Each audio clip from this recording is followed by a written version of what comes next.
Murph, I love you. Ever.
Interstellar, Analyses and Explications.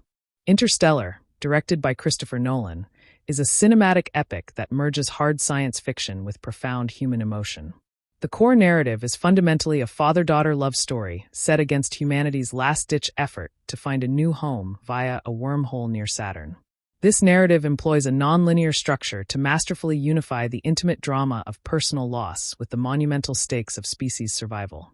The film posits that these two drives are not contradictory but intrinsically linked. The scientific framework of Interstellar is unparalleled in mainstream cinema, thanks to the involvement of theoretical physicist Kip Thorne. His guidance ensured remarkably accurate depictions of wormholes, black holes, and most notably extreme time dilation. This scientific rigor is not merely background. It becomes the primary engine of the plot and the source of its deepest emotional wounds, as when the crew loses decades in mere hours on the waterlogged Miller's planet. A central thematic pillar is the exploration of love as a transcendent, quantifiable force. This idea is most passionately argued by Dr. Amelia Brand, who suggests that love, like gravity, can travel across dimensions and might be the key to understanding things beyond pure physics. This thesis elevates the bond between Cooper and Murph from a sentimental subplot into the literal mechanism for humanity's salvation. The film received a mixed critical reception, reflected in a 73% tomato meter score. Critics praised its monumental ambition, stunning visuals, and emotional scope, but often criticized its exposition-heavy dialogue and leaps into outright sentimentality. This stands in stark contrast to the overwhelmingly positive and deeply emotional response from audiences, who frequently cite it as a transformative viewing experience. Its legacy and influence are significant. Interstellar set a new visual effects benchmark, particularly for its depiction of astrophysical phenomena. It reignited interest in hard, scientifically grounded science fiction and sparked widespread public discourse on astrophysics and existential philosophy, proving that complex ideas could captivate a global audience. The science behind the spectacle is where Interstellar truly distinguishes itself. The realistic physics, especially the severe time dilation on Miller's planet, provides a narrative mechanism that heightens emotional stakes to almost unbearable levels. The crew's short expedition costs them 23 years, a scientific consequence that devastates Cooper as he watches his children grow up without him in recorded messages. A remarkable scientific discovery emerged from the film's production. The team's CGI model of the black hole Gargantua, based directly on Thorne's equations, revealed that a spinning black hole warps its accretion disk into a complex, multi-layered halo. This visualization was so accurate it led to the publication of multiple scientific papers, blending cinematic art with genuine astrophysical research. The hard sci-fi integration extends to concepts like the tesseract. This five-dimensional space is not just a fantastical plot device, but a logical extension of the film's rules. It represents a bulk, where time is a physical dimension, allowing Cooper to perceive and interact with Murph's childhood bedroom across different moments in time, weaving science directly into the story's emotional resolution. The narrative structure and character arcs, crafted by Christopher and Jonathan Nolan, blend epic scale with intimate drama. The plot follows a classic structure with a twist, charting Cooper's hero's journey from reluctant farmer to transcendent savior.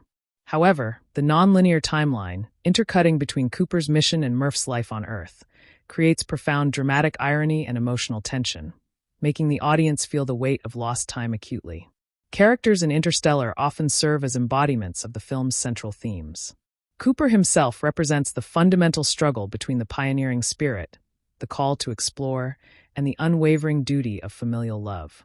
His entire arc is a painful negotiation between these two powerful forces. Dr. Mann stands as the dark mirror to Cooper's heroism, symbolizing the corruption of hope into cowardice and pure self-preservation. His character demonstrates how the noble goal of saving humanity can, under extreme isolation and fear, decay into a monstrous lie that threatens the entire mission. Murph and Amelia Brand champion intuition and love as critical, non-quantifiable forces for survival. They argue that some truths exist beyond pure rationality. Muff's unwavering belief that her ghost is a specific communication, and Brand's desire to go to Edmund's planet for personal reasons, are both validated by the narrative, suggesting science must make room for human feeling. The philosophical and thematic depth of Interstellar is vast. The exploration of love as a cosmic force is its most debated thesis. The film suggests that the emotional connection between Cooper and Murph is so powerful it creates a bridge across space-time, allowing for the transmission of quantum data. This positions human connection as a fundamental force in the universe. The film examines humanity's paradox, our self-destructive tendencies versus our noble capacities. It shows a species that consumed its own planet, resorted to propaganda, denying the moon landings, and yet also produces individuals capable of immense sacrifice, love, and exploration. It implicitly asks whether we deserve a second chance, ultimately answering with a cautious yes, provided we carry our best qualities forward. Interstellar delves deeply into the philosophical nature of time, contrasting objective clock time with subjective lived time. Cooper experiences time as a variable condition of travel, while Murph experiences it as a long, painful wait. This dichotomy, echoing philosopher Henri Bergson's concepts, highlights the heartbreaking separation between their experiences of the same passing years. The cinematic craft of Interstellar is pivotal to its impact. Shot on 70mm IMAX film, the visuals were designed for grandeur and immersion, from the sweeping dust bowls of Earth to the silent, awe-inspiring vistas of distant galaxies. The scale feels tangible and vast, emphasizing the solitude and enormity of the mission. Hans Zimmer's score is integral to the film's emotional and spiritual tone. The prominent use of a pipe organ connects the cosmic journey to a sense of the sacred and overwhelming. The score acts not just as accompaniment, but as a life force of the movie, its ticking clocks and swelling melodies mirroring the relentless passage of time and the surge of human emotion. The critical and audience divide is a key aspect of its reception. Where some critics saw didactic exposition, many audiences experienced a compelling tutorial on complex ideas. Where some saw sentimentality, others felt a powerful validation of emotional truth. This split underscores the film's bold attempt to marry the cerebral with the heartfelt, a gamble that resonated powerfully with viewers worldwide.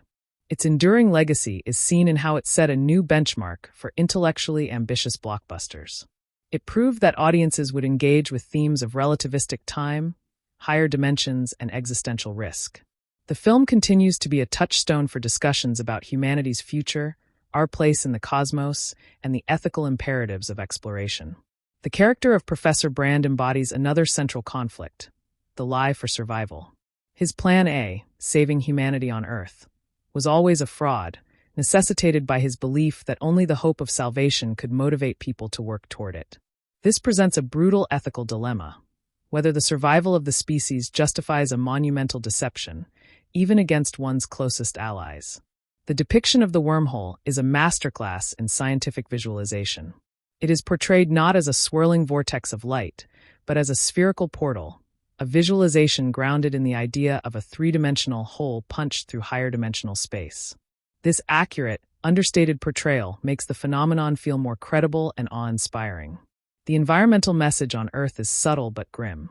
The blight is a perfect biological antagonist, a non-malicious, relentless force of nature that consumes nitrogen-based life, including crops and the atmosphere. It represents a slow, unstoppable ecological collapse, a problem that cannot be solved with engineering or battle, but only by escape. The robots, Tars and Case, are a narrative triumph. Their utilitarian, blocky design contrasts with their deeply developed personalities. Their humor, loyalty, and capacity for sacrifice challenge the notion of humanity's uniqueness. Their adjustable honesty settings comment directly on the film's themes of truth, deception, and necessary lies. The Tesseract sequence is the film's philosophical and narrative climax. Constructed by they, future humans, it is a physical machine built from love and desperation. It allows Cooper to become the ghost, completing the causal loop. This suggests that salvation is not found from outside, but is a bootstrap paradox created by humanity's own future evolution. The ending remains purposefully ambiguous. Cooper's departure to find Brand on Edmund's planet is both hopeful and melancholic. He is a man out of time, having sacrificed his life with his family to ensure their existence. His final journey is not toward home, but toward a new beginning, mirroring humanity's own fresh start on a new world. Interstellar argues that survival is not just a biological imperative, but a narrative one. The mission's success depends not only on data but on stories. The story of love Cooper tells Murph, the story of hope Professor Brand tells the world, and the story of a future that humanity must write for itself among the stars. Interstellar, directed by Christopher Nolan, is a cinematic epic that merges hard science fiction with profound human emotion.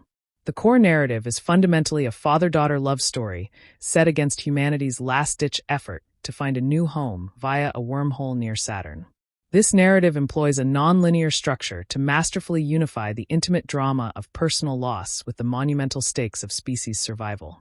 The film posits that these two drives are not contradictory, but intrinsically linked, suggesting that the love for one individual can fuel the salvation of all. The scientific framework of Interstellar is unparalleled in mainstream cinema, thanks to the involvement of theoretical physicist Kip Thorne. His guidance ensured remarkably accurate depictions of wormholes, black holes, and most notably, extreme time dilation. This scientific rigor is not merely background. It becomes the primary engine of the plot and the source of its deepest emotional wounds, as when the crew loses decades in mere hours on the waterlogged Miller's planet. A central thematic pillar is the exploration of love as a transcendent, quantifiable force. This idea is most passionately argued by Dr. Amelia Brand, who suggests that love, like gravity, can travel across dimensions and might be the key to understanding things beyond pure physics. This thesis elevates the bond between Cooper and Murph from a sentimental subplot into the literal mechanism for humanity's salvation, challenging strict materialist interpretations of the universe. The film received a mixed critical reception, reflected in a 73% tomato meter score. Critics praised its monumental ambition, stunning visuals, and emotional scope, but often criticized its exposition-heavy dialogue and leaps into outright sentimentality. This stands in stark contrast to the overwhelmingly positive and deeply emotional response from audiences, who frequently cite it as a transformative viewing experience that blends intellectual stimulation with visceral feeling. Its legacy and influence are significant. Interstellar set a new visual effects benchmark, particularly for its depiction of astrophysical phenomena. It reignited interest in hard, scientifically grounded science fiction and sparked widespread public discourse on astrophysics and existential philosophy, proving that complex ideas could captivate a global audience and inspire curiosity about the real cosmos. The science behind the spectacle is where Interstellar truly distinguishes itself. The realistic physics, especially the severe time dilation on Miller's planet, provides a narrative mechanism that heightens emotional stakes to almost unbearable levels. The crew's short expedition costs them 23 years, a scientific consequence that devastates Cooper as he watches his children grow up without him in recorded messages, merging astrophysical law with profound personal tragedy. A remarkable scientific discovery emerged from the film's production. The team's CGI model of the black hole Gargantua, based directly on Thorne's equations, revealed that a spinning black hole warps its accretion disk into a complex, multi-layered halo. This visualization was so accurate it led to the publication of multiple scientific papers, blending cinematic art with genuine astrophysical research and changing how scientists illustrate these cosmic behemoths. The hard sci-fi integration extends to concepts like the Tesseract. This five-dimensional space is not just a fantastical plot device, but a logical extension of the film's rules.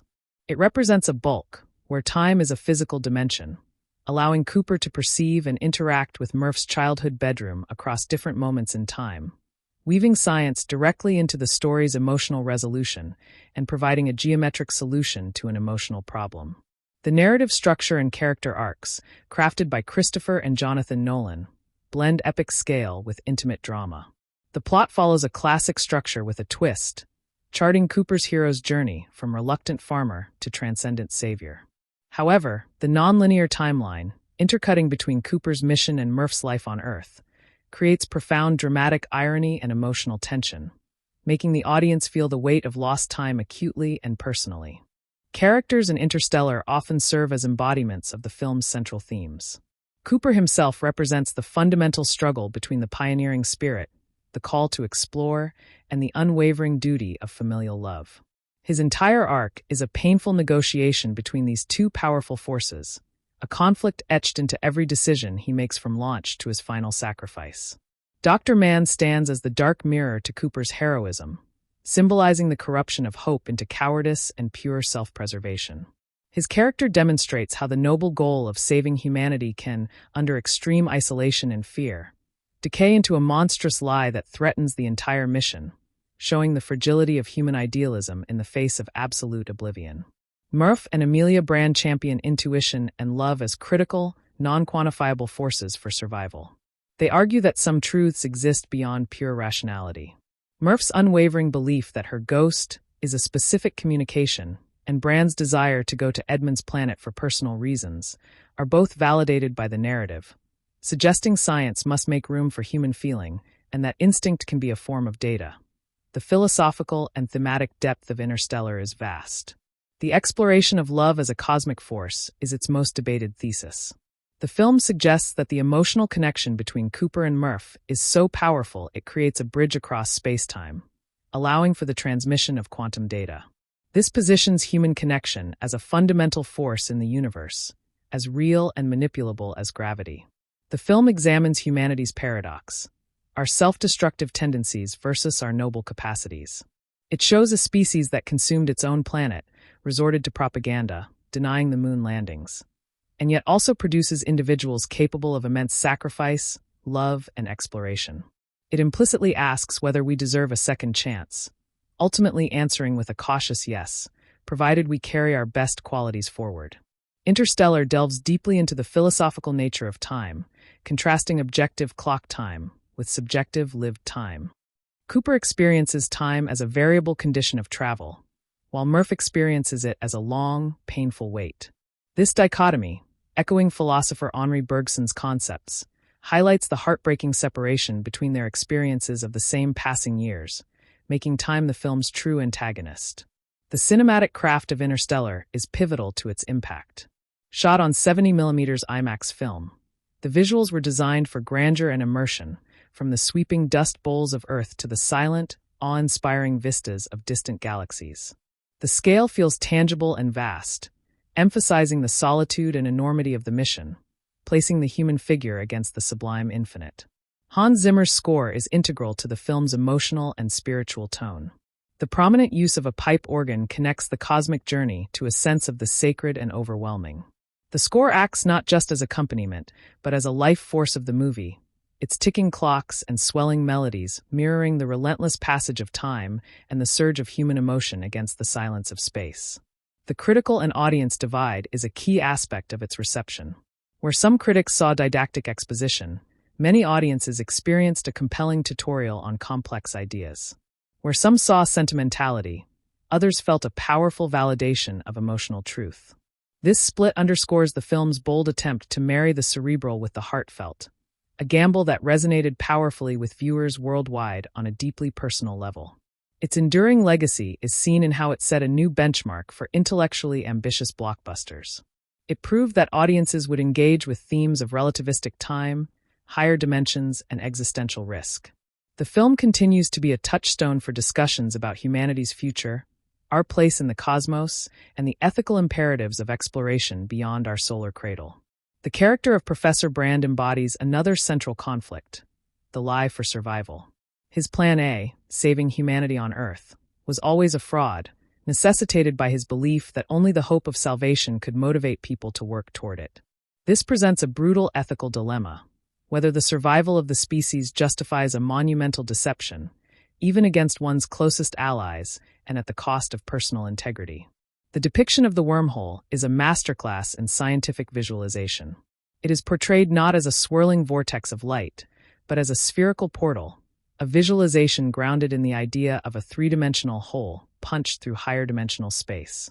This accurate, understated portrayal makes the phenomenon feel more credible and awe-inspiring, a window rather than a tunnel, reflecting current theoretical models. The environmental message on Earth is subtle but grim. The blight is a perfect biological antagonist, a non-malicious, relentless force of nature that consumes nitrogen-based life, including crops and the atmosphere. It represents a slow, unstoppable ecological collapse, a problem that cannot be solved with engineering or battle, but only by escape, serving as a potent allegory for climate change and resource depletion. The robots, Tars and Case, are a narrative triumph. Their utilitarian, blocky design contrasts with their deeply developed personalities. Their humor, loyalty, and capacity for sacrifice challenge the notion of humanity's uniqueness. Their adjustable honesty settings comment directly on the film's themes of truth, deception, and necessary lies, making them more philosophically rounded than many human characters in other films. The Tesseract sequence is the film's philosophical and narrative climax. Constructed by they, future humans, it is a physical machine built from love and desperation. It allows Cooper to become the ghost, completing the causal loop. This suggests that salvation is not found from outside, but is a bootstrap paradox created by humanity's own future evolution, a gift we give to ourselves across epochs. The ending remains purposefully ambiguous.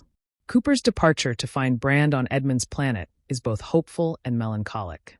He is a man out of time, having sacrificed his life with his family to ensure their existence. His final journey is not toward home, but toward a new beginning, mirroring humanity's own fresh start on a new world, a poetically open-ended conclusion to an odyssey of closure. Interstellar argues that survival is not just a biological imperative, but a narrative one. The mission's success depends not only on data, but on stories. The story of love Cooper tells Murph, the story of hope Professor Brand tells the world, and the story of a future that humanity must write for itself among the stars. We are saved by the stories we believe and the connections they represent. The visual representation of Gargantua is not merely spectacular, but pedagogically profound. The distortion of light around its event horizon, the gravitational lensing of the background galaxy, all serve to educate the viewer on real phenomena while inducing a state of cosmic awe.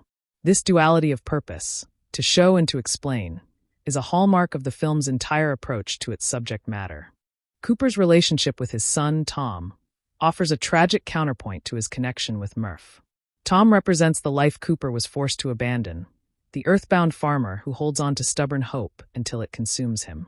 Their fractured relationship, communicated through dwindling video messages, illustrates the cruel cost of the mission, the human collateral damage of the grand endeavor. The Lazarus missions present a fascinating psychological experiment. Sending scientists alone into the unknown to report on humanity's potential new homes is an act of extreme faith and brutality. It tests the limits of human endurance in isolation, with Dr. Mann's failure representing a breaking point the planners tragically underestimated, a cautionary tale about overestimating human resilience. The concept of they evolves intriguingly throughout the narrative. Initially perceived as alien benefactors, the revelation that they are future humans transforms the story from one of external salvation to one of self-redemption. It proposes that humanity, through evolution and understanding, must become its own savior, closing the loop of time and responsibility in a profoundly optimistic way.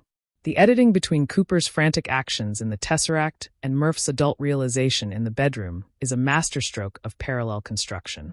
It transforms complex theoretical physics into a palpable race against time, making the abstract concept of higher dimensional communication feel like a desperate, nail-biting struggle, thereby cinematically translating a scientific idea into pure suspense. The film's sound design plays a crucial role in its realism and emotional impact. The silence of space is respected, making the roar of engines and the crackle of communication feel more vital. On Miller's planet, the overwhelming, terrifying sound of the waves sells the planet's danger more than any visual, using audio to create a truly hostile and immersive environment. Murph's evolution from a curious child to a formidable physicist is the film's emotional backbone. Her journey mirrors Cooper's in its determination and sacrifice. She must work for decades with the lingering anger of abandonment, her intellectual triumph fueled by a personal wound, demonstrating how pain and love can be channeled into world-saving perseverance.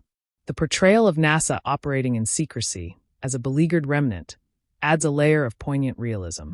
It reflects how existential crises can drive scientific endeavor underground, turning pioneers into fugitives.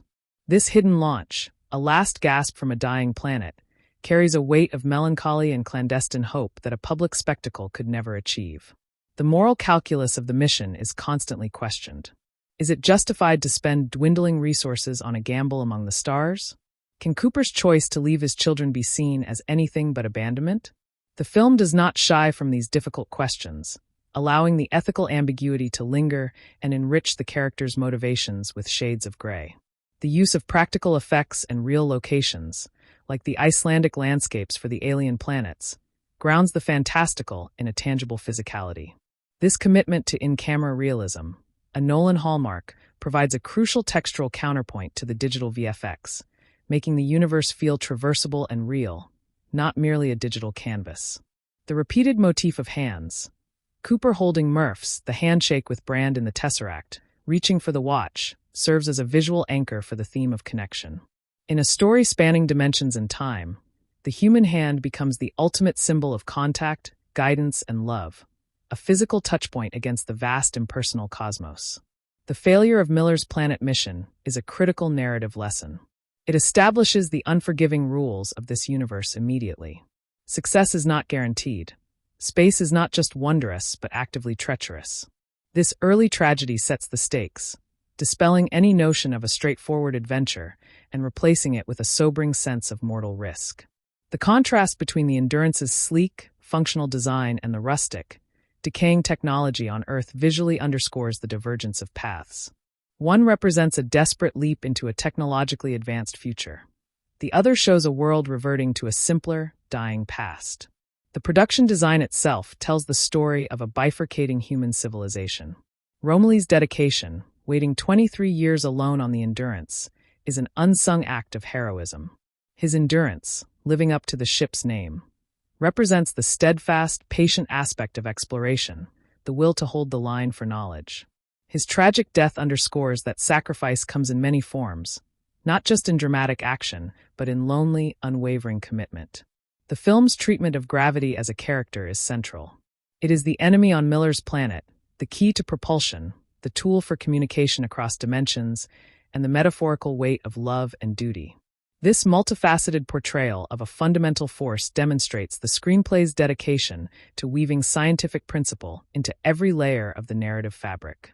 Cooper's rejection of the happy virtual reality on the colony station is a crucial character beat.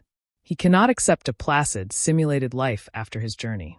This echoes the film's overarching theme that real experience, with all its pain and risk, is superior to comfortable illusion, championing the raw, imperfect struggle of authentic existence. The data contained in the watch is not just quantum data. It is a symbolic transfer of a father's legacy. The watch, a token of time, becomes the vessel for transcending time. This beautiful paradox encapsulates the film's heart. A personal heirloom, charged with emotion, becomes the literal key to a physics-defying, species-wide breakthrough. The film subtly critiques pure utilitarianism through the characters of Dr. Mann and the early mission planners. Mann's betrayal stems from a utilitarian drive to survive at all costs, while Plan B's original design coldly wrote off Earth. The narrative ultimately favors a path that integrates calculation with compassion, suggesting cold logic alone is insufficient for true survival. The spinning Endurance spacecraft provides a clever visualization of artificial gravity. This realistic detail, based on centrifugal force, again shows the film's commitment to plausible science. The environment feels lived in and operational because its functions are explained through recognizable physics, not magical artificial gravity. Murph's name itself carries thematic weight. It references Murphy's law. Anything that can go wrong will go wrong. Her character arc is about defying this very law, using love and determination to force a positive outcome from a universe seemingly bent on failure, transforming a name of pessimism into a symbol of defiant hope. The film's pacing is intentionally deliberate, especially in its first act on Earth. This slowness allows the audience to feel the weight of the dying world, the dust in the air, the quiet despair. It makes the subsequent launch into space feel not just exciting, but like a true cathartic release, a gasp of air after prolonged suffocation. The relationship between Cooper and Dr. Brand, Amelia's father, is one of respectful conflict. Both are driven men hiding painful truths. Cooper his guilt over leaving, Brand his lie about Plan A. Their interactions are charged with the unspoken burden of leadership, representing two generations grappling with the same impossible responsibility in different ways. The visual of the water mountains on Miller's planet is one of the film's most iconic. It perfectly conveys the planet's extreme physics, not through dialogue, but through awe-inspiring, terrifying imagery. The viewer understands the time dilation not from a lecture, but from the visceral horror of seeing a wave the size of a mountain move with deceptive slowness. The film's conclusion on Cooper Station, with its rendition of a small-town American life inside a rotating cylinder, directly homages generation ship concepts and specifically the work of scientist Gerard K. O'Neill. It shows a future not of sterile metal corridors, but of reclaimed human normalcy, of baseball and picnics under artificial sunsets, a poignant vision of home preserved. The bootstrap paradox presented, where Cooper gives himself the NASA coordinates from the future, creates a circular causality with no clear origin point.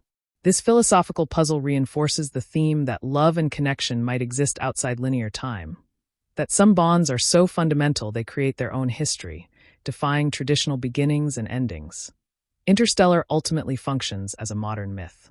It uses the language of cutting-edge science to tell a timeless story about parents and children, hope and despair, leaving and returning. It aspires to, and for many achieves, the status of a parable for the space age, reminding us that our greatest voyages will always be measured by the hearts we leave behind and the homes we carry within us. The film's immense scale is anchored by the intimate relationship between Cooper and Murph, a dynamic that transforms theoretical physics into palpable emotional stakes. This connection serves as the narrative's gravitational center, pulling every cosmic event back to a deeply human core. Their separated journeys become two halves of a single equation that must be solved for survival. Nolan's deliberate pacing in the early Earthbound scenes establishes a tangible sense of ecological and cultural decay. The slow accumulation of dust in the farmhouse is a potent visual metaphor for the extinguishing of human ambition. This languid introduction makes the subsequent launch into space feel less like an adventure and more like a desperate, cathartic gasp for air. The production design meticulously differentiates between a dying Earth and the technologically pristine Endurance. Earth is all rusted machinery, muted colors, and tangible decay, reflecting a society in regression.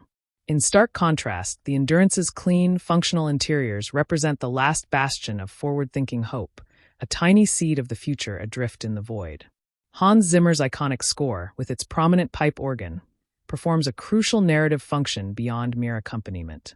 The organ's association with sacred spaces elevates the voyage to a spiritual quest. Its relentless ticking motifs sonically manifest the tyranny of time, while the swelling harmonies speak to the enduring force of human connection against the silence of space. The character of Professor Brand embodies the film's complex ethical dilemma, the necessary lie. His fabrication of Plan A is presented not as mustache-twirling villainy, but as a tragic burden. He believes hope is a quantifiable fuel for human endeavor, and his deception raises profound questions about whether the survival of a species can be ethically built on a foundational untruth. Doctor. Man's role is that of the catastrophic foil, the embodiment of humanity's survival instinct stripped of all nobility. His betrayal reveals the dark potential of the mission's premise. He is what Cooper could become if he abandoned love for pure, self-justifying survival, making his confrontation a philosophical battle as much as a physical one. The visual rendering of the wormhole, a shimmering spherical lens distorting the constellation of Orion, is a masterpiece of scientific visualization. Its calm, geometric beauty contrasts with typical chaotic cinematic portals, grounding the phenomenon in theoretical plausibility. This moment of awe is carefully understated, making the leap across the galaxy feel eerily credible. Miller's water planet sequence is a harrowing lesson in the universe's indifference. The towering, slow-motion waves are not malicious but are rendered apocalyptic by the planet's extreme physics. The sequence masterfully conveys the horror of time dilation, not through exposition, but through Cooper's frantic return to a ship heavy with the weight of 23 lost years. The robots Tars and Case, with their humorous personality settings and reconfigurable bodies, challenge anthropocentric views of consciousness. Their loyalty and sacrifice are pure, unclouded by the human capacity for self-deception.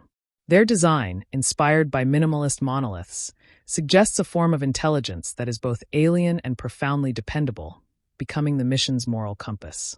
Romilly's solitary vigil aboard the Endurance is a quiet testament to a different kind of courage. His dedication to research across decades, facing the psychological torment of isolation, represents the often overlooked fortitude of the scientist. His fate underscores that in deep space, tragedy can arrive with shocking banality, not from monsters, but from human error and exhausted patience. The Tesseract sequence is the film's audacious convergence of science and sentiment. Constructed by future beings to allow a three-dimensional consciousness to perceive time as a spatial dimension, it is the ultimate narrative device.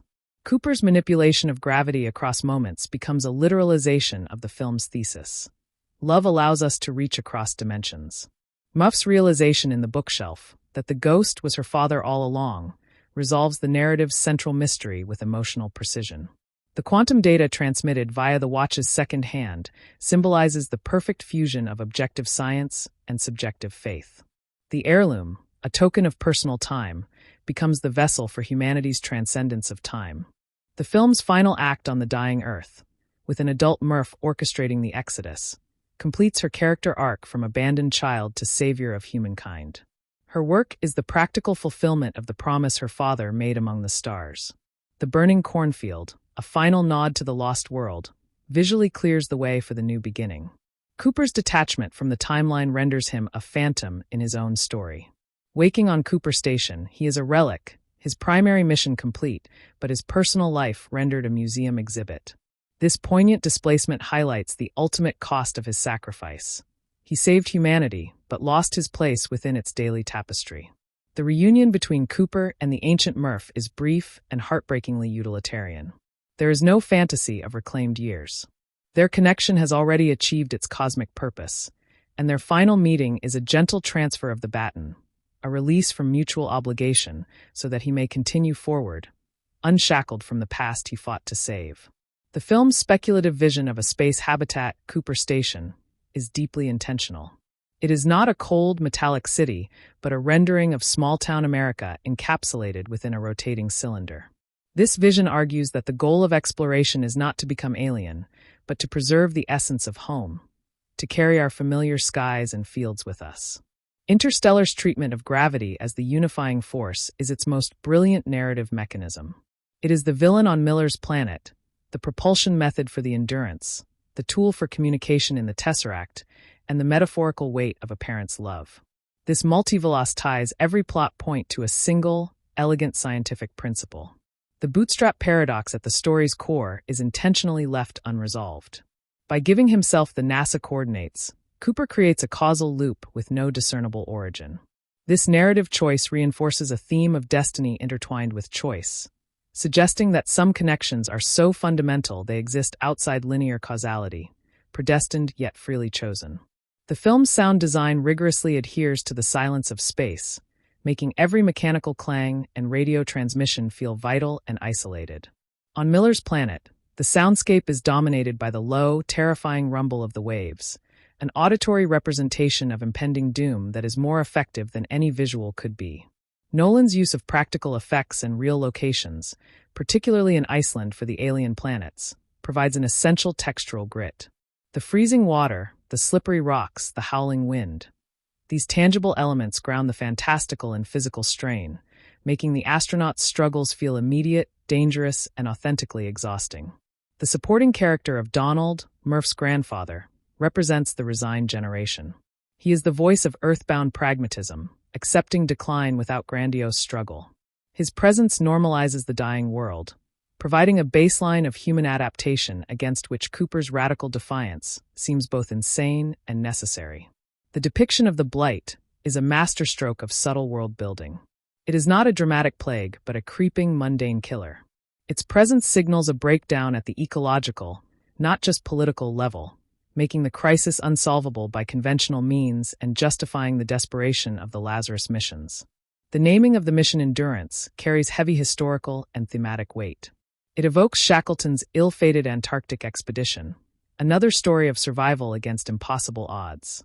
This allusion frames the voyage not as a guaranteed triumph, but as a grim test of resilience where mere survival constitutes a form of victory. The ethical debate between Cooper and Amelia Brand about which planet to choose is the climax of the film's central argument. Cooper advocates for reason, man's data, while Brand pleads for the intuitive pull of love, Edmund's planet. The narrative ultimately validates both, but shows that reason, when based on a lie, man's, is catastrophically fragile. The visual of the spinning Endurance docking sequence is a breathtaking ballet of tension and physics. The alignment of rotation, the explosive decompression, and the precise maneuvering are edited for maximum visceral panic. It is a sequence that communicates complex orbital mechanics through pure, wordless suspense. The death of Doyle on Miller's planet is a stark narrative punishment for a moment of hesitation. It reinforces the film's brutal ethos. This universe does not forgive sentimental pauses. Every second is cosmically magnified, and the price of a mere minute is a human life, driving home the relentless calculus of time dilation. The portrayal of NASA as a clandestine, underground operation adds a layer of poignant realism to the premise. In a world prioritizing immediate survival, long-term hope has become a subversive act. This secretive launch carries the weight of a stolen future, a desperate gamble made away from the eyes of a populace being told to accept their end. The film's color palette is a careful narrative tool. Earth is dominated by sepia tones, dust, and amber light, suggesting a fading photograph. The cosmos is rendered in inky blacks, deep blues, and the sterile whites of the spacecraft. Gargantua's fiery accretion disk provides the only source of violent, awe-inspiring color in the void. Murph's childhood anger, manifested in the bookshelf messages, is the emotional fuel for her later genius. Her life's work is an attempt to solve the equations of the ghost that abandoned her, channeling a personal wound into a species-saving obsession. This transforms her character arc into one of sublimated grief achieving cosmic resolution. The concept of the bulk, a higher dimensional space, is the film's most abstract scientific leap. By having future humans access this dimension to construct the Tesseract, the story suggests that our salvation lies in an evolutionary step we cannot yet comprehend, one that allows mastery over the dimension that binds us, time. Cooper's final line, "No, it's necessary," before detaching from the endurance, is the ultimate expression of his character. It replaces the bravado of, "I'll be right back," with the solemn acceptance of a sacrificial equation. It is the moment the explorer fully embraces his role as a variable to be used and expended for the greater solution. The film's enduring cultural impact lies in its rare synthesis of genuine scientific inquiry with blockbuster spectacle. It dared to treat its audience as intellectually curious, presenting concepts like time dilation and wormhole geometry not as magic, but as the challenging, beautiful rules of a universe we might one day navigate. Interstellar, at its core, is a film about communication across impossible distances. Whether through radio messages spanning decades, gravitational waves poking through dimensions, or the primal pull of love, it asserts that connection is the fundamental human project, and that our survival depends not on conquering space, but on bridging it. The paradox of human nature is scrutinized through the film's contrast between Earth's decaying society and the pristine ambition of the Endurance mission. Our species is shown to be capable of both myopic self-destruction and transcendent ingenuity, often within the same individual. This duality forms the central tension of the narrative, asking whether we are worthy of the stars we strive to reach. Murph's childhood bedroom becomes a sacred space within the story, a fixed coordinate in both emotional and physical space-time. The dust settling on the floor, the books falling from the shelf, and the later appearance of the watch all transform this ordinary room into a laboratory for quantum gravity and a cathedral for paternal love. The film's dialogue often serves a dual purpose, advancing plot while conveying thematic weight. Lines like, "We're not meant to save the world, we're meant to leave it," are not merely exposition but philosophical positions that characters wrestle with, revealing their core beliefs about humanity's destiny and our relationship to our own planet. The visual motif of circularity is pervasive, from the spinning spacecraft and wormhole to the Ouroboros-like plot structure. This imagery reinforces the film's themes of recurrence, cycles of life and death, and the nonlinear nature of time as perceived from a higher dimension, visually tying the cosmos to the intimate loop of the story. Cooper's profession as a former pilot and engineer turned farmer is deeply symbolic. He represents a forced devolution, a step backward in human capability, his hands literally in the dirt. His return to the cockpit is thus a reclamation of his true nature, a reawakening of the exploratory spirit that the dying Earth had tried to bury. The great silence of space is used as a narrative device to amplify interior monologue and human sound. The absence of a traditional, action-packed score during the vacuum sequences makes the creak of the ship, the rasp of breath, and the crackle of communication feel profoundly intimate and vulnerable. The moral ambiguity of Plan B, the fertilization of embryos on a new world, poses a stark philosophical question. Is it truly saving humanity, or creating a replacement species that carries only our genetic material? This cold, logical backup plan highlights the potential emptiness of survival absent cultural and emotional continuity. The relationship between Cooper and his son Tom serves as the tragedy of the left behind. Tom's arc, from hopeful boy to stubborn, failing farmer, is the direct cost of Cooper's mission. His refusal to evacuate the farm is a powerful counter-narrative of rootedness, a choice to die in the soil rather than gamble on an unknown sky. The film's treatment of failure is relentlessly realistic. The Lazarus missions are largely a chronicle of despair, with Miller dead upon arrival, man broken by solitude, and only Edmonds providing a fragile hope. This establishes that bravery and intellect are often insufficient against the sheer, uncaring scale of the universe. The sequence inside Gargantua's event horizon is a descent into the ultimate unknown. Stripped of his ship, Cooper enters a realm where known physics breaks down, a visual and narrative representation of passing through a one-way door into a reality for which there is no map or precedent, only faith in a constructed hypothesis. The portrayal of future humans as benevolent, five-dimensional beings reframes the concept of evolution. They have not become warlike aliens, but entities of pure intellect and compassion, using their mastery of spacetime not for conquest, but to gently guide their own past, completing a circle of aid that suggests our best potential selves. The practical sets of the Ranger and Lander spacecraft, built for IMAX cameras, gave the actors a tangible environment to react to. This physical authenticity translates to the screen, making the claustrophobic cockpits and the violent shudder of launches and landings feel immediate, dangerous, and mechanically credible. The recurring use of documentary-style interviews with elderly survivors at the start of the film grounds the fantastical tale in a faux historical context. This framing device immediately establishes stakes and nostalgia, presenting the story as a remembered epic, a legend from a dark age that ultimately had a hopeful conclusion. The character of Dr. Amelia Brand's love for Wolf Edmonds is initially framed as a liability, a breach of protocol. Yet this very personal attachment is vindicated, arguing that subjective human feeling can be a more reliable compass than ostensibly objective data, which can be falsified by fear and weakness. The immense gravitational pull of Gargantua is not just a threat, but a tool. The slingshot maneuver around the black hole is a breathtaking application of real orbital mechanics, using the most destructive force in the vicinity as a propulsive aid, showcasing human ingenuity dancing with cosmic catastrophe. The film's editing rhythm masterfully manipulates subjective time. Scenes on Miller's planet are frantic and hurried, while the subsequent sequences on the Endurance, processing the loss, are slow and heavy. The audience viscerally feels the dissonance between local time and universal time through pace alone. The societal shift to an agrarian-focused, anti-intellectual culture on Earth is a chillingly plausible response to existential threat. When survival is daily, lofty dreams like space exploration are recast as wasteful lies, showing how easily a species can turn its back on its own expansive nature when afraid. The dust that permeates life on Earth is a constant, low-grade antagonist. It invades machinery, lungs, and homes, symbolizing the gradual, suffocating end of an era. It is the residue of a dead ecosystem, a tangible reminder that the planet itself is turning against human habitation. The moment Cooper watches 23 years of messages is a silent, devastating performance. The cumulative weight of missed life, his son's loss, the birth of a grandchild he'll never know, Murph's agonizing abandonment, lands with the force of relativistic physics, time itself becoming a weapon that inflicts emotional trauma. The design of the Endurance, a rotating wheel connected by spokes to a central hub, is a classic and accurate model for a long-term space vessel.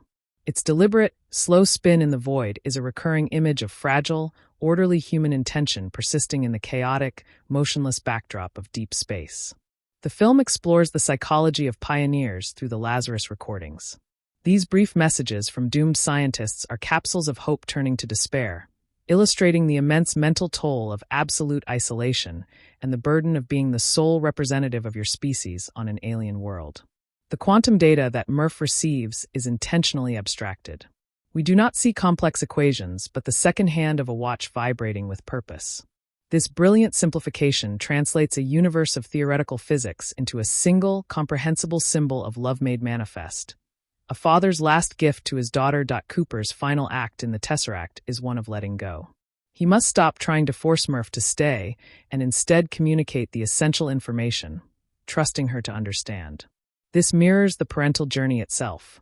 The ultimate act of love is not to hold on, but to provide the tools for independence and then release.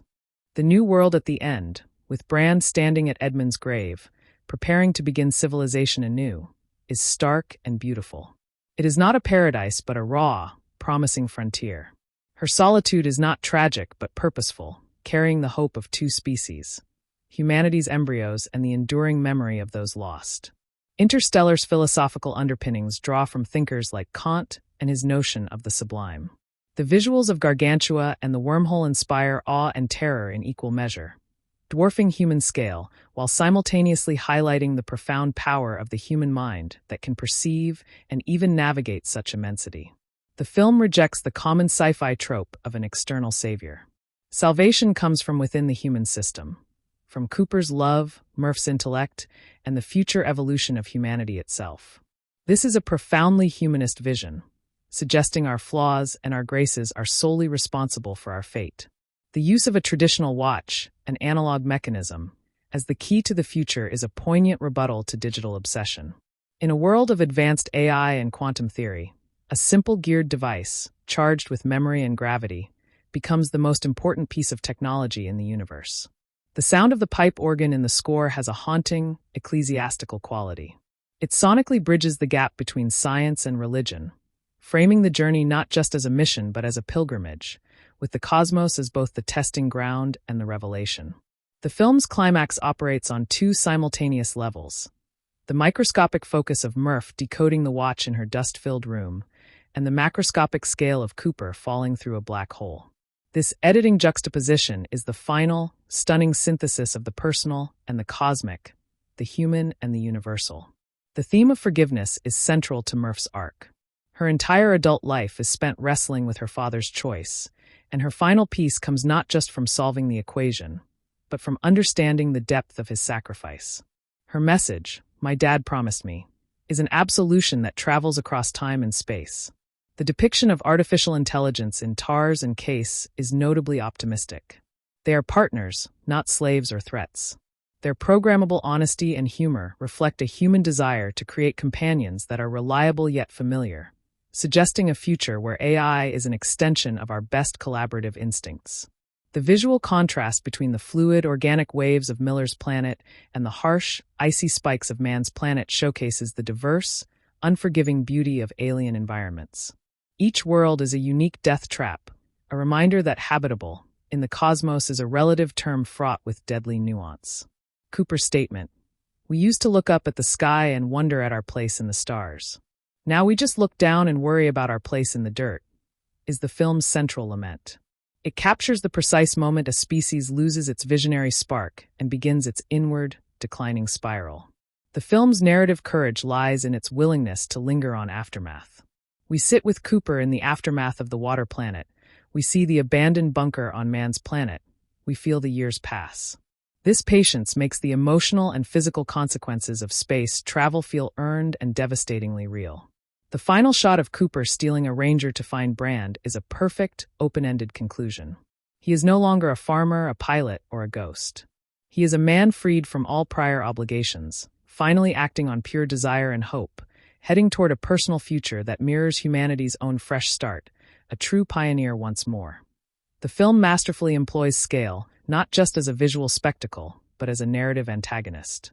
The sheer distances involved render traditional human concepts of connection and rescue absurd, forcing a redefinition of heroism. Heroism becomes not about the triumphant return, but about the act of transmitting knowledge across the void, a quieter, more profound legacy. Murph's journey from perceiving her ghost as a malevolent spirit to understanding it as her father's hand is the film's core epistemological arc. It represents a paradigm shift from superstition to science, yet a science deeply infused with faith. This fusion challenges the rigid dichotomy between empirical evidence and spiritual belief, suggesting they can converge on profound truth. The depiction of time dilation is the ultimate narrative expression of sacrifice. Cooper doesn't just risk his life. He offers his lived experience, the very substance of his relationship with his children. This payment in time, not blood, elevates the stakes beyond physical survival to the existential loss of shared memory and presence. The visual design of the Tesseract, an infinite regress of book-lined corridors, is a deeply literate metaphor. Knowledge, memory, and story, the books, become the architecture of a higher dimension. Cooper is literally navigating a library of moments, positioning human culture and personal history as the building blocks of cosmic salvation. The film's soundscape during the space sequences is a character in itself. The absence of sound in vacuum, followed by the sudden roar of thrusters or the violent shudder of docking, creates a visceral, jarring rhythm. This auditory design forces the viewer into the astronaut's perspective, where silence is the norm and human-made sound is a violent, necessary intrusion. Professor Brand's recitation of Dylan Thomas's "Do not go gentle into that good night" operates on multiple levels.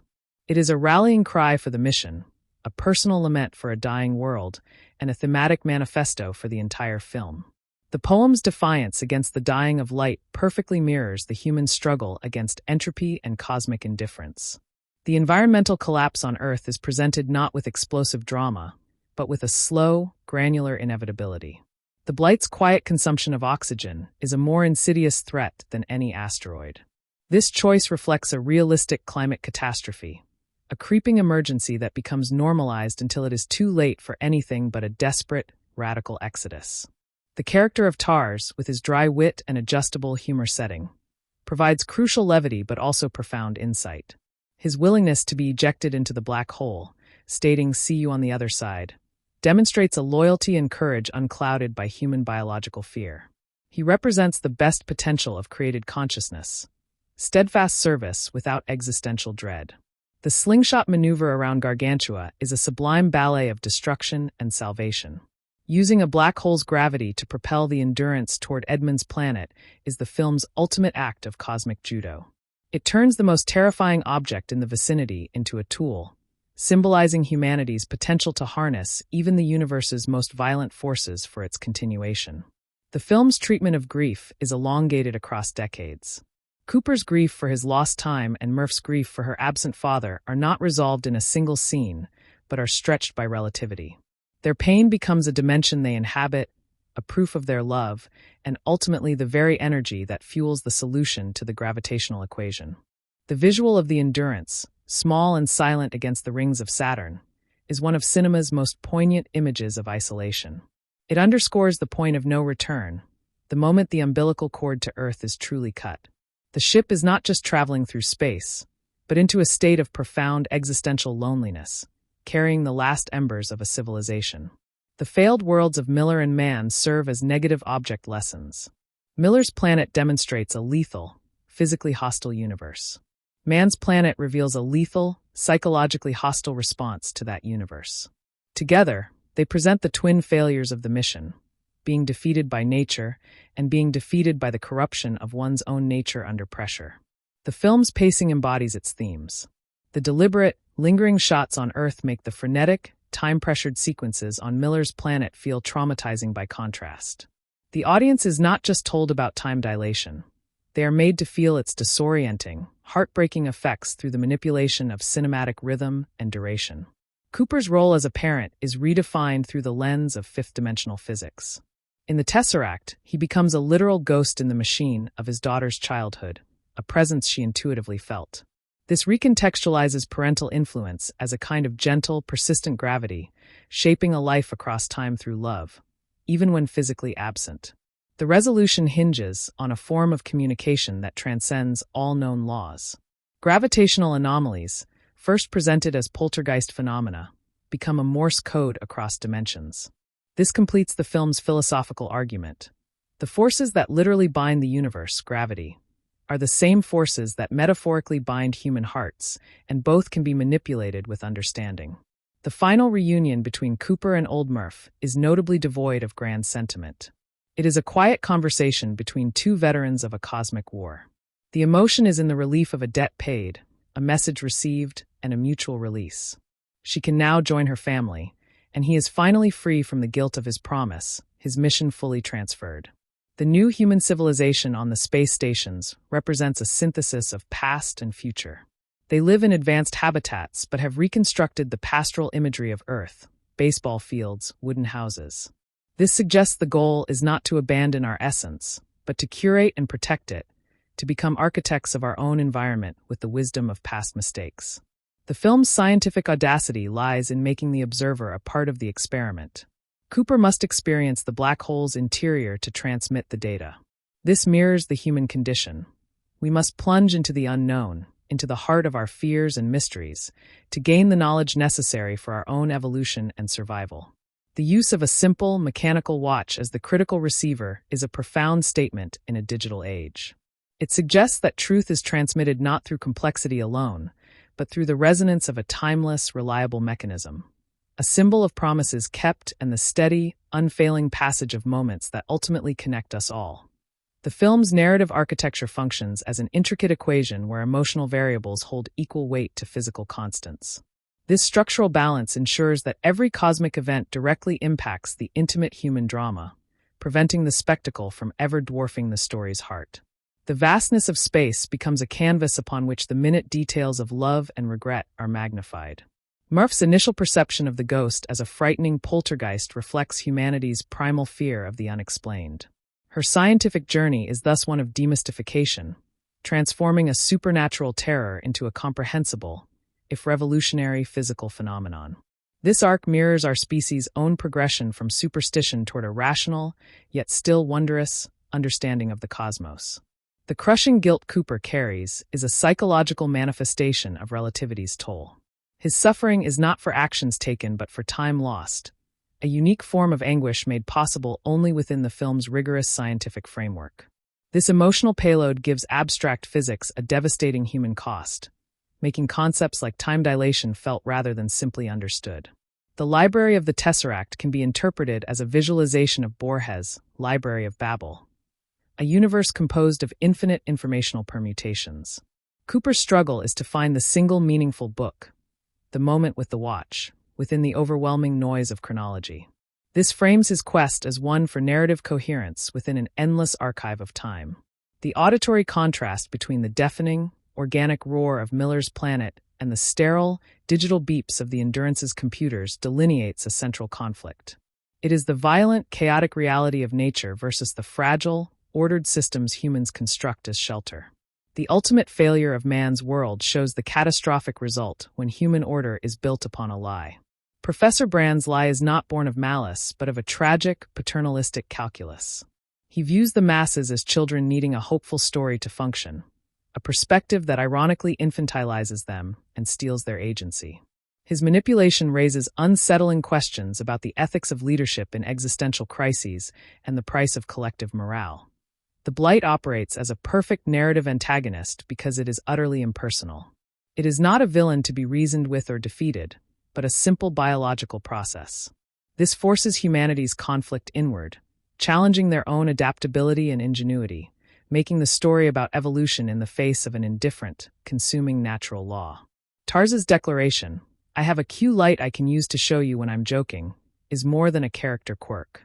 It establishes a foundational honesty in his communication, a transparency that the human characters, mired in their secrets and lies, struggle to achieve. In this, the artificial intelligence often exhibits a more reliable form of humanity. The gravitational slingshot is a moment of sublime technological poetry. It represents the apex of human intellect performing a daredevil stunt with celestial bodies. This maneuver embodies the film's spirit, using the universe's own brutal forces as a fulcrum for salvation, a breathtaking gamble that respects the rules of physics even as it bends them to a breaking point. The elongated grief experienced by both Cooper and Murph becomes a form of connective tissue across the decades. Their shared, sustained sorrow is proof of a bond that relativity cannot sever. This persistent ache is the emotional energy that, when finally focused through the lens of science, solves the problem of gravity itself. Saturn's silent rings, framing the tiny Endurance, serve as a visual haiku on loneliness and scale. This image permanently severs the voyage from the sentimental notion of a neighborhood solar system. The ship is now a speck in the truly deep, interstellar dark, a realization that marks the final transition from planetary to cosmic beings. Miller and Mann's worlds represent the failure of two fundamental human myths: the myth of the welcoming frontier and the myth of the steadfast hero. Miller's planet shatters the fantasy of another Earth, while Mann's betrayal destroys the ideal of the courageous pioneer, forcing Cooper to confront a universe devoid of the narrative comforts of earlier exploration tales. The film's deliberate manipulation of pacing is a directorial masterstroke that induces a physiological response. The agonizing slowness of the water planet's waves, combined with the characters' frantic movements, creates a visceral anxiety in the viewer. We don't just watch time dilation, we experience the dissonance of two time frames in our own gut. Cooper's transformation into the ghost completes a profound ontological loop.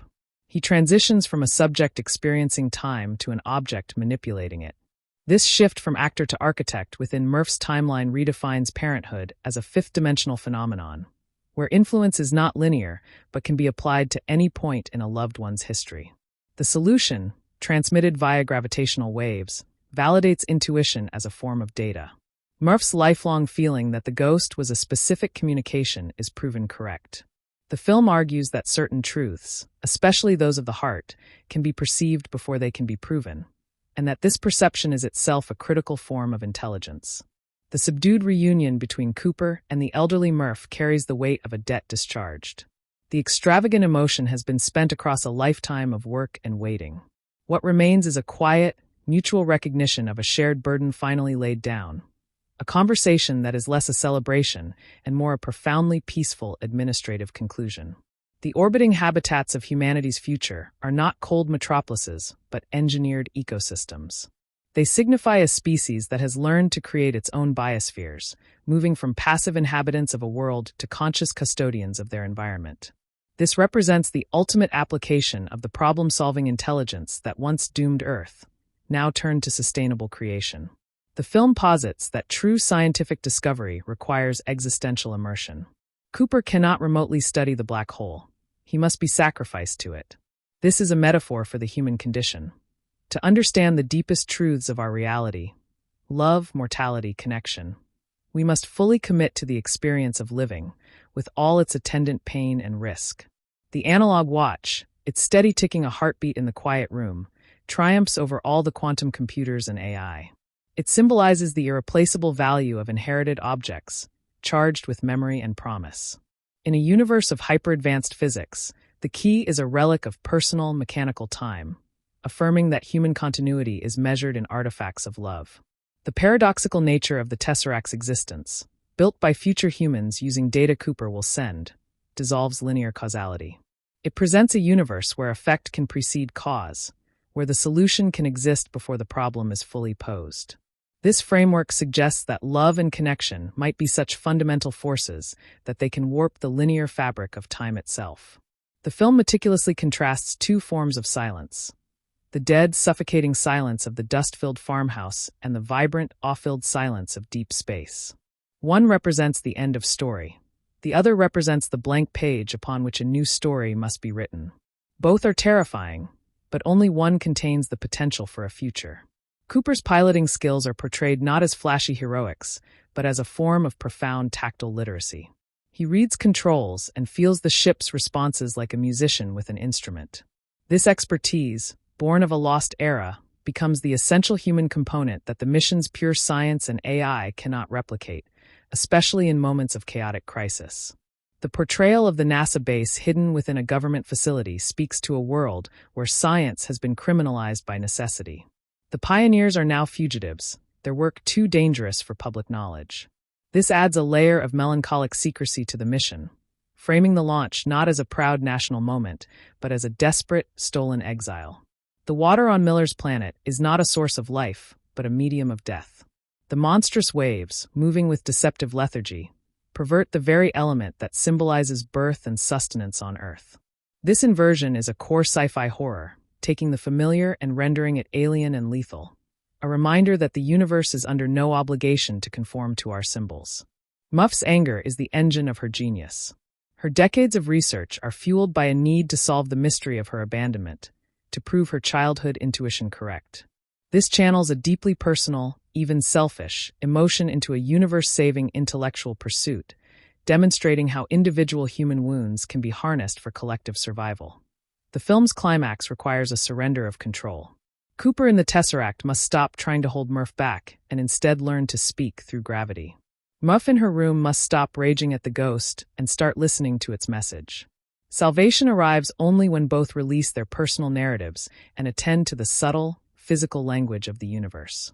The final image of Brand on the New World, sunlight on her helmet, is one of radical solitude and purpose.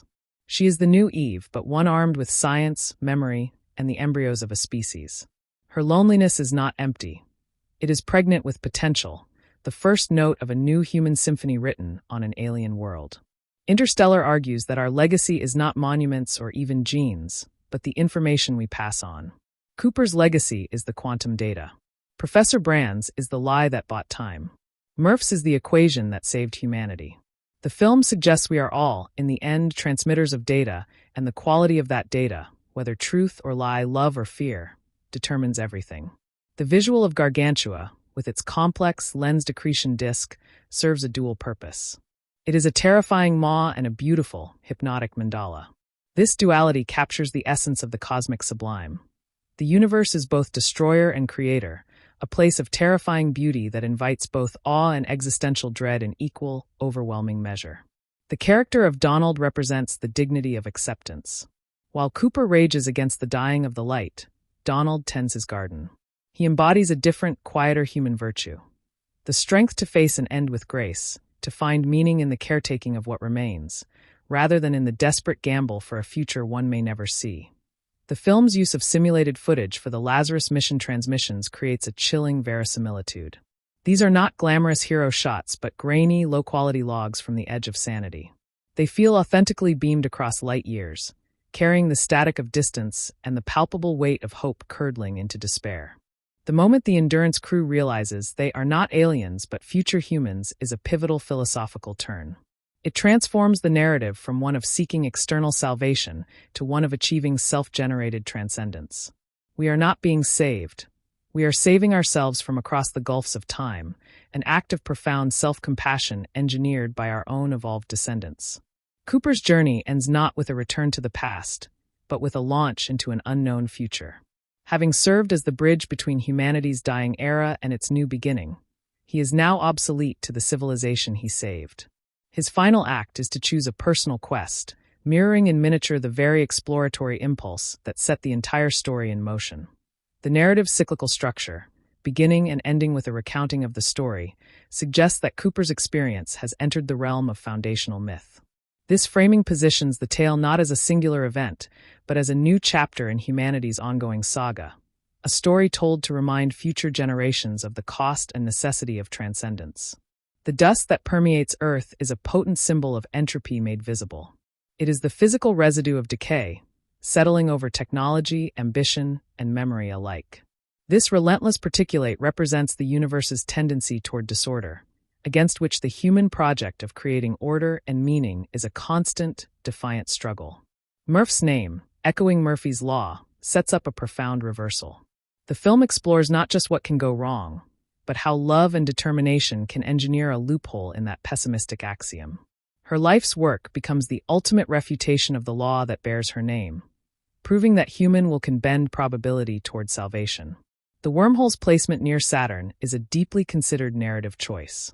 Saturn, with its iconic rings, is a symbol of cosmic beauty and order within our own solar system. Placing the gateway to the unknown next to this familiar marvel creates a poignant bridge between the known and the utterly alien, making the leap feel both monumental and strangely proximate. The film's sound design during the Endurance's spin after the explosion is a masterclass in subjective audio. The muffled, distorted noises from Cooper's perspective put the viewer directly inside his helmet, sharing his disorientation and panic. This technical choice forges an intimate, physical connection with the character's peril. Professor Brand's equation is a MacGuffin with profound moral weight. It represents the unattainable grail of pure intellectual salvation, a solution that would save everyone without sacrifice. Its impossibility forces the characters, and the audience, to confront the messy, partial, and painful realities of actual survival in a contingent universe. The depiction of sleep on the journey, via hibernation pods, abstracts another fundamental human experience. It turns rest into a strategic resource, a commodity to be spent or conserved. This further alienates the crew from earthly rhythms, emphasizing how their humanity is being systematically altered by the demands of the mission itself. The visual of the distant, pale sun seen from Saturn's orbit is chilling.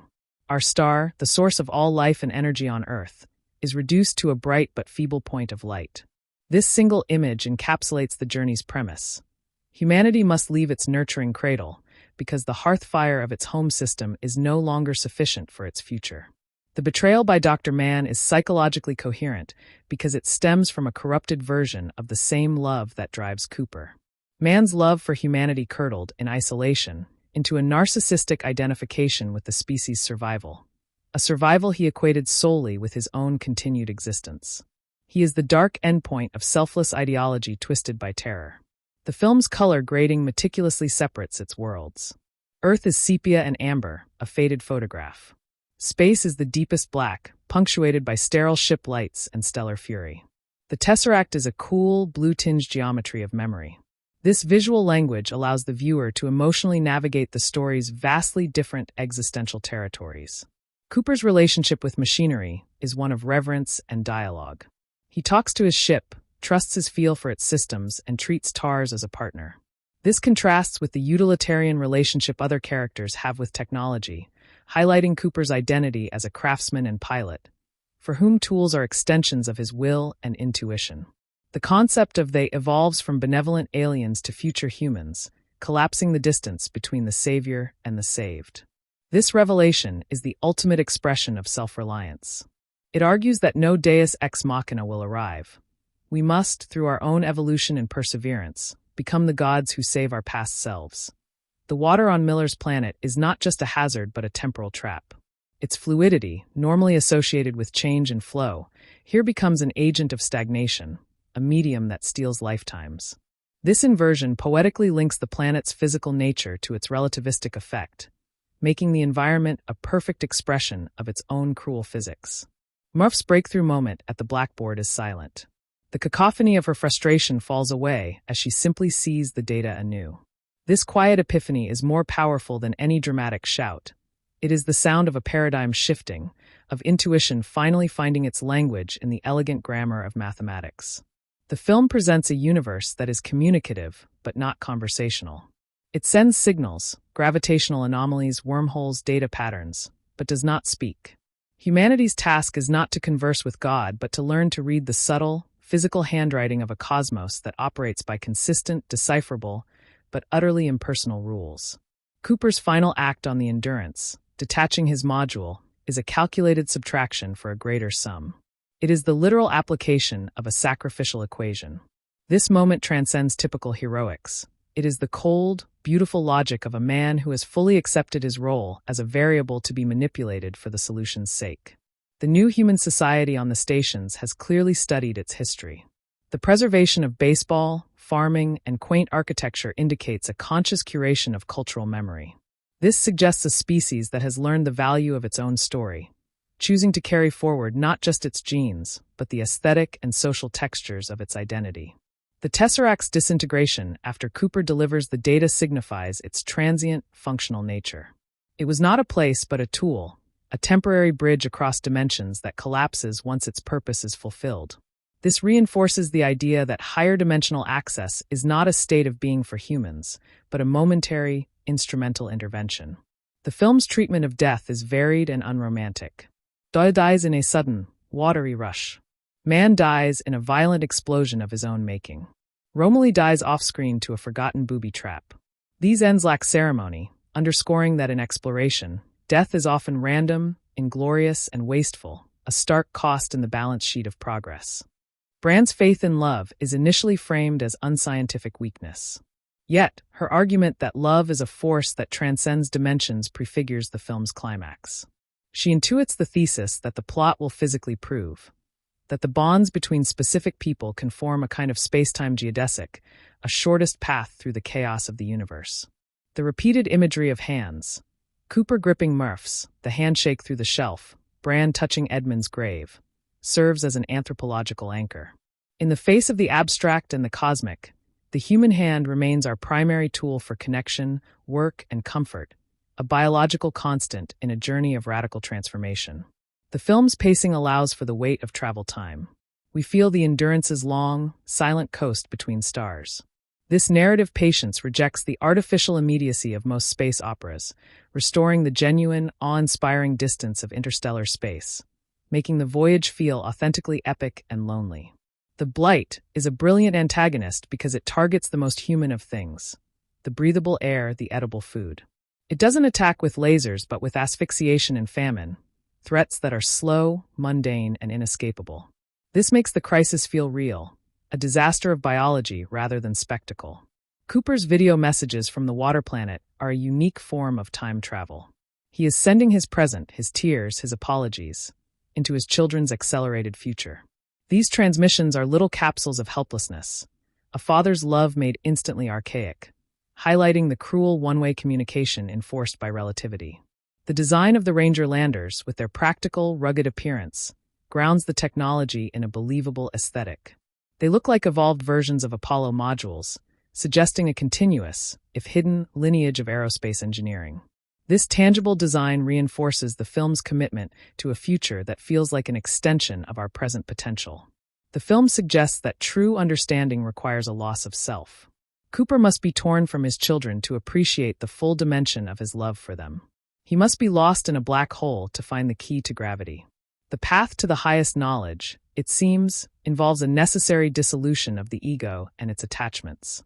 The final shot of the Ranger disappearing into the wormhole is a mirror of the film's first act, but with a crucial difference. Cooper is now choosing his own path, not following one laid down by others. He is no longer a reluctant recruit but a voluntary explorer, completing his character's journey from conscript to pure pioneer, free at last to write his own destination. The film's narrative structure operates as a complex temporal palindrome, where the end reflects the beginning but with transformed meaning. The rustic scenes of Earth now bookend a cosmic odyssey, framing the journey not as an escape, but as a necessary detour to reclaim the essence of home in a new context. The familiar becomes profound through the lens of the alien. Murph's dual role as a daughter and a scientist creates a powerful synergy between emotional truth and empirical discovery. Her personal quest to understand her father's absence inadvertently provides the methodological framework for decoding gravitational anomalies.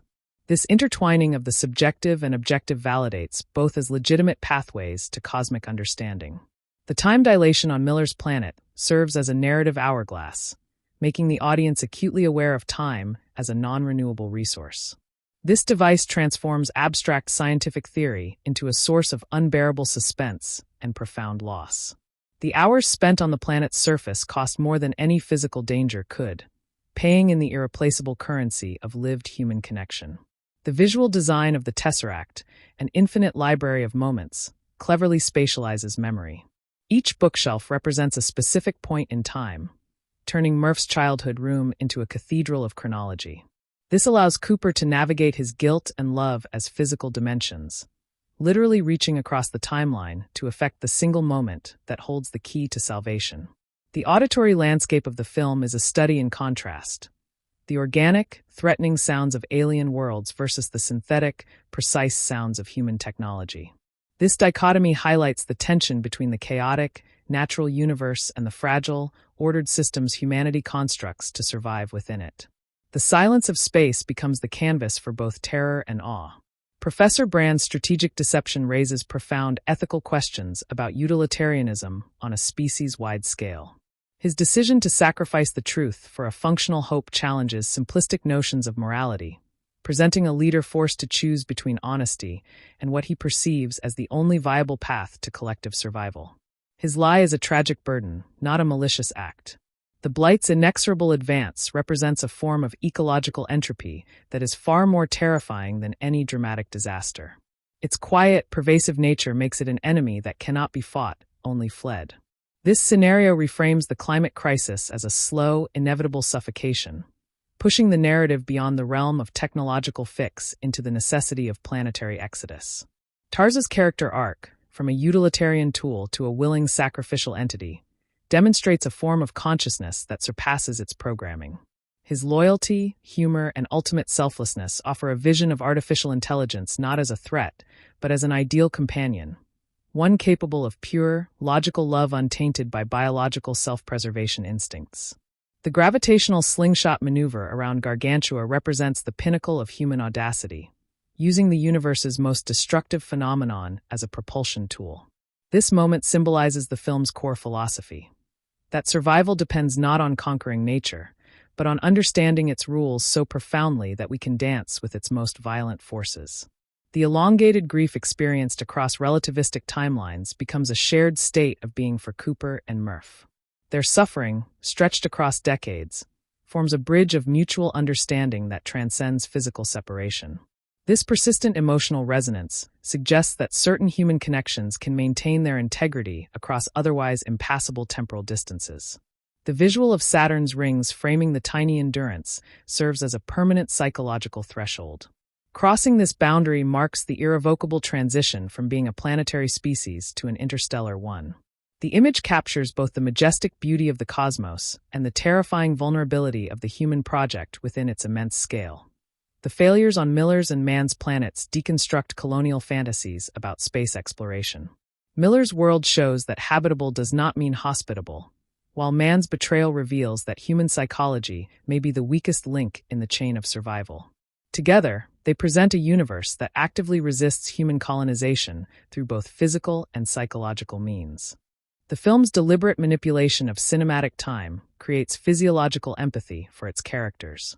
The slow buildup of tension during the water planet sequence, contrasted with the rapid passage of years afterward, makes the audience viscerally feel the terrible cost of relativistic travel. Time itself becomes the antagonist we feel in our bones.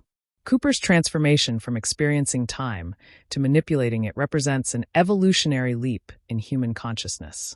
In the Tesseract, he becomes an architect of causality rather than its subject. This shift reframes human agency within the cosmic scale, suggesting that our ultimate destiny might be to graduate from passengers of time to its gentle curators. The solution's transmission through gravitational waves validates intuition as a legitimate form of cosmic data. Murph's lifelong feeling about the ghost proves to be correct perception rather than childish fantasy. The film thus argues for an expanded epistemology where love and intuition are not distractions from science, but essential components of complete understanding. The restrained emotion of the final reunion between Cooper and elderly Murph carries the weight of a cosmic debt finally paid. Their interaction is less about reconnection than about mutual release from an interstellar promise.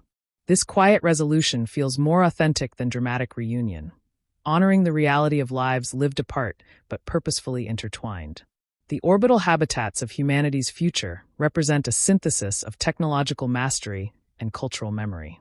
By recreating pastoral Earth environments within artificial structures, they demonstrate a species that has learned to value its biological and cultural roots while embracing its engineered destiny.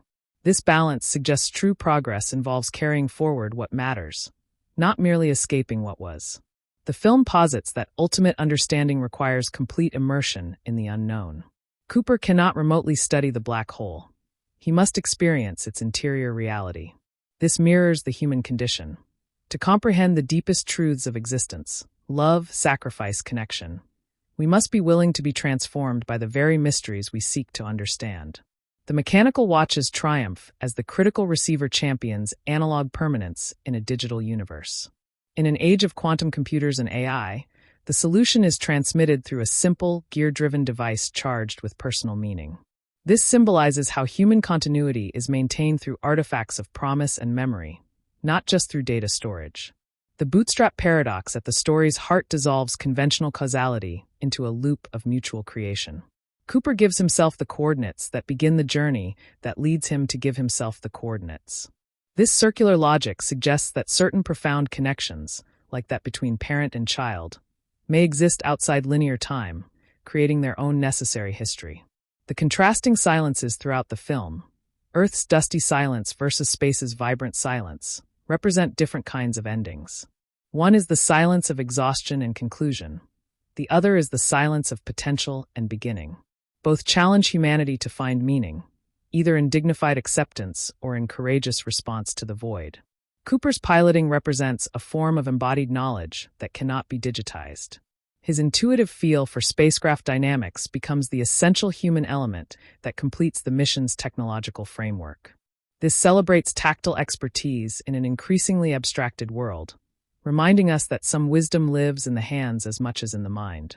The clandestine nature of NASA's operation adds layers of political and social commentary. In a society focused on immediate survival, long-term thinking has become a subversive act. The launch thus carries the weight of stolen hope, a secret rebellion against the dying Earth's resignation, making the mission feel like both a betrayal and a necessary treason.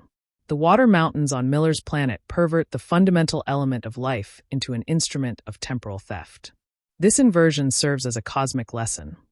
The universe has no obligation to conform to human symbolism or need. What gives life in one context can take everything in another, depending on the physical laws governing that particular corner of reality. Murph's intellectual journey is fueled by a very personal alchemy of anger and love. Her scientific breakthrough emerges not from detached curiosity, but from a lifelong need to solve the mystery of her abandonment. This demonstrates how the most profound human achievements often spring from deeply emotional soil, channeling personal pain into universal solutions. The climax requires both protagonists to surrender their narrative expectations. Cooper must stop trying to change the past and learn to communicate through physics. Murph must stop resenting the ghost and start listening to its message. Salvation arrives only when both abandon their personal stories and attend to the universe's subtle, nonverbal language. The final image of Brand on the New World establishes her as a figure of monumental solitude and purpose. She is the literal and metaphorical seed-bearer, carrying both human genetics and human memory to alien soil. Her loneliness is not empty but full of potential, the first human breath on a world that will now become a chapter in the species' story. Interstellar ultimately suggests that our legacy is informational rather than monumental. Cooper leaves behind quantum data, Professor Brand leaves a functional lie, and Murph leaves the gravity equation. We are all, the film argues, transmitters of data across time, and the quality of that data, whether truth or love or calculated deception, shapes all subsequent reality. Gargantua's visual presentation captures the true nature of cosmic majesty, terrifying beauty. Its luminous accretion disk, warped by physics into a halo of light, inspires both dread and wonder. This duality embodies the film's central tension. The universe is both destroyer and creator, and humanity must learn to navigate this paradox to earn its place among the stars. Donald's character represents the virtue of present-tense living. While others rage at or flee from the dying earth, he tends his garden with quiet dignity. He embodies an alternative human excellence, the strength to find meaning in caretaking what remains, rather than in desperate gambles for a future one will never see. His is the heroism of the here and now. The grainy, low-quality Lazarus transmissions create authentic pathos through their technical imperfection. These are not heroic records, but desperate messages from the edge of human endurance. Their poor resolution emphasizes the distance and degradation inherent in interstellar communication, making each message feel like a fragile bottle tossed into an infinite ocean. The revelation that they are future humans transforms the narrative from search for salvation to achievement of self-transcendence. This twist argues that maturity as a species means taking responsibility for our own past and future simultaneously. We must become our own guardians, evolving to the point where we can reach back through time to nurture our own beginnings.